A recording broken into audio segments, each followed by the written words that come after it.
नमस्कार। आज हम कुछ ऐसे पलों की बात करेंगे जहां बस एक फैसले ने सब कुछ बदल कर रख दिया। हम देखेंगे एक अधूरे सपने की कहानी, एक बेरहम जंग की दास्तां, एक हैरत अंगीज बचाव की मिसाल और एक ऐसे धोखे की कहानी जो रोंगटे खड़े कर दे। देखिए, ये चार बिल्कुल अलग अलग कहानियां हैं, लेकिन इनको जोड़ने वाली एक ही चीज है। वो एक पल, वो एक अहम फैसला जो बहुत ज्यादा दबाव में लिया गया। तो सबसे पहली कहानी है एक देश के बहुत बड़े सपने की। सपना था अपना खुद का सुपरसोनिक फाइटर जेट बनाने का, मतलब आवाज की रफ्तार से भी तेज उड़ने वाला लड़ाकू विमान। इसके बाद हम जानेंगे कि कैसे दो मुल्क सिर्फ अपनी नाक बचाने के लिए, अपनी आन के लिए, दुनिया के एक कोने में बसे कुछ द्वीपों पर एक खूनी जंग लड़ बैठे। फिर आसमान में घटी एक सच्ची घटना को समझेंगे, जहां एक पायलट को प्लेन हाईजैक होने पर एक ऐसा फैसला लेना पड़ा जो लगभग नामुमकिन था। और आखिर में एक ऐसी कहानी जो आपको अंदर तक झकझोर देगी, जब भरोसे का गला घोट दिया गया और तबाही की स्क्रिप्ट कॉकपिट के अंदर से ही लिखी गई। तो ठीक है, चलिए शुरू करते हैं पहले मामले से। ये कहानी है भारत के उस सपने की जो डिफेंस टेक्नोलॉजी में आत्मनिर्भर बनने की एक बड़ी कोशिश से जन्मा था। देखिए, मशहूर जर्मन डिजाइनर थे कट टैंक। उन्होंने भारत के पहले फाइटर जेट HF-24 मारुत के लिए एक सीधा साधा 2 स्टेप प्लान बनाया।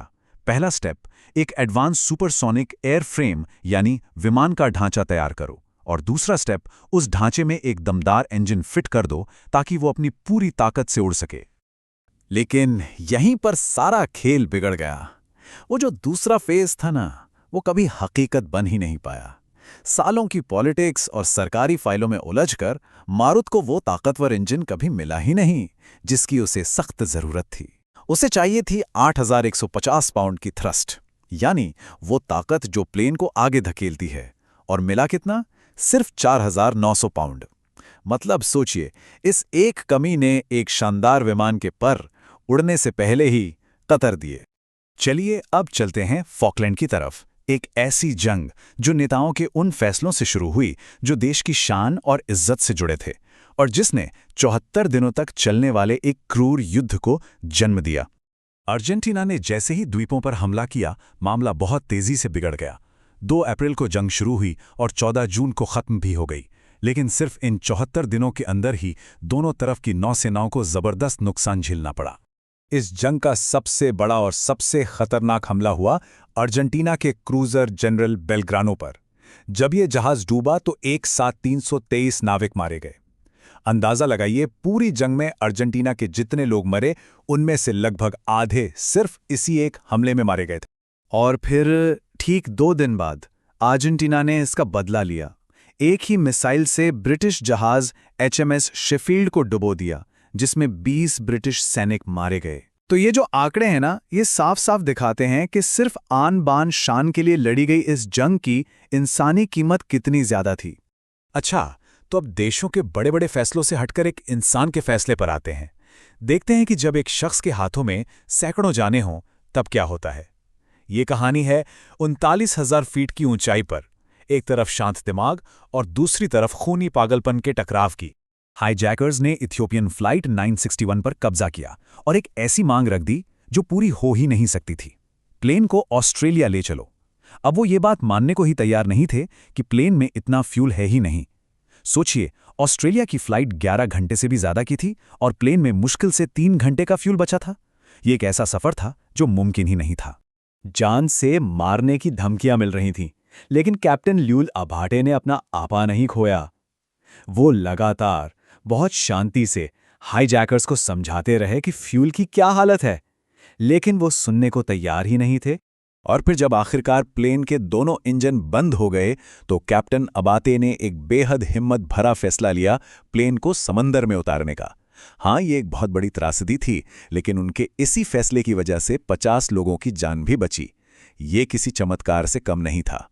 अब आते हैं हमारी आखिरी कहानी पर, और ये सबसे ज्यादा परेशान करने वाली है। ये एक ऐसा फैसला था जो गुस्से में या जल्दबाजी में नहीं लिया गया, बल्कि इसे ठंडे दिमाग से पूरी प्लानिंग के साथ अंजाम दिया गया। जैसे ही मेन पायलट कॉकपिट से बाहर निकला, कॉकपिट के वॉइस रिकॉर्डर में एक ऐसी आवाज रिकॉर्ड हुई जिसे सुनकर रोंगटे खड़े हो जाते हैं। ये आवाज थी को पायलट एंड्रियस लुबिट्स की, जो बिल्कुल शांत आराम से सांसें ले रहा था और साथ ही अपनी खौफनाक योजना को अंजाम भी दे रहा था। उसने एक के बाद एक सब कुछ अपने प्लान के हिसाब से किया। पहले कॉकपिट का दरवाज़ा अंदर से लॉक किया, फिर इमरजेंसी में दरवाज़ा खोलने वाला कोड भी डिसेबल कर दिया और उसके बाद ऑटो पायलट को सीधे पहाड़ों से टकराने के लिए सेट कर दिया। उसने ये पक्का कर लिया था कि अब उसे कोई भी किसी भी हाल में रोक नहीं सकता। और उस खौफनाक मंजर का सबसे बड़ा सबूत है वो आवाज, जब कैप्टन बाहर से उस मजबूत दरवाजे को तोड़ने की पूरी कोशिश कर रहा था और प्लेन के टकराने से पहले रिकॉर्ड होने वाली ये आखिरी आवाजें थीं। तो इन 4 बिल्कुल अलग अलग घटनाओं को एक साथ रखकर हम क्या सीख सकते हैं, क्या समझ सकते हैं? हर कहानी ये दिखाती है कि कैसे इंसान के अंदर की गहरी भावनाएं, जैसे कि महत्वाकांक्षा, गर्व, बहादुरी और धोखा, इनसे निकला सिर्फ एक फैसला पूरी कहानी को, पूरे इतिहास को बदल सकता है।